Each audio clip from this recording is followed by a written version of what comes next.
আলহামদুলিল্লাহ আমরা পরিস্থিতি যা দেখলাম তাতে মোটামুটি সন্তোষজনক। এমনিতেই সিলেটে তো আমাদের আসলে লোকজন সকালবেলা একটু দেরি করে ঘুম থেকে ওঠার প্রবণতা আছে। তো সেই তুলনায় এখন পর্যন্ত ভোটের পার্সেন্টেজ যা আসছে কোথাও ১৫, কোথাও ১৭, কোথাও ১৮ চলে গেছে, ১৫ প্লাস চলে গেছে। তো আশা করছি হয়তো বেলা বাড়ার সাথে এটা তো আরও বাড়বে সেই মানে ওই আনুপাতিক হারে। তো এখন পর্যন্ত উপস্থিতি সন্তোষজনক এবং পরিস্থিতি সব জায়গায় না, পরিস্থিতি ভালো ভালো আছে। রাত্রে দুই একটা কেন্দ্রে একটু টুকটাক ছোটোখাটো হয়েছিল, এই সেটা আমরা রিকভার করেছি এটা। তো এখন সকাল থেকে এখন পর্যন্ত বেশ ভালো আছে, পুরো জেলাতেই আমাদের সকল টাকা আমাদের তথ্য রয়েছে এখন পর্যন্ত।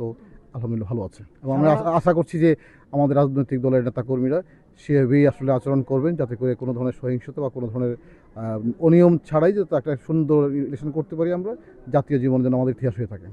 সেক্ষেত্রে রাত্রে তো কি কয়েকটা ছোট ছোট ঘটনা ঘটেছে, বিচ্ছিন্ন ঘটনা, কোনো গ্রেপ্তার আছে? না, এখন তো গ্রেপ্তার নাই। যেটা হয়েছে একটা মামলা হবে, আর একটা হলো যে কয়েকজন প্রিজাইডিং অফিসারকে আমরা পুলিং চেঞ্জ করে দিয়েছি। তারা কিছু ছোটোখাটো ভুল করেছিল, সেগুলো আমরা চেঞ্জ করে দিয়েছি।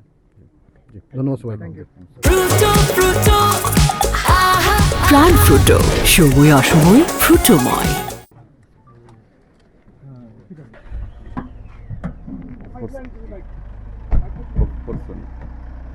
ওকে ওকে না, এটা ওপেন না, ওপেন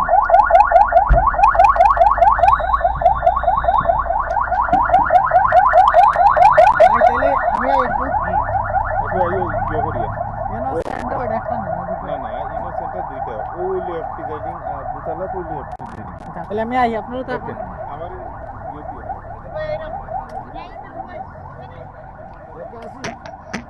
তাড়াতাড়ি এটা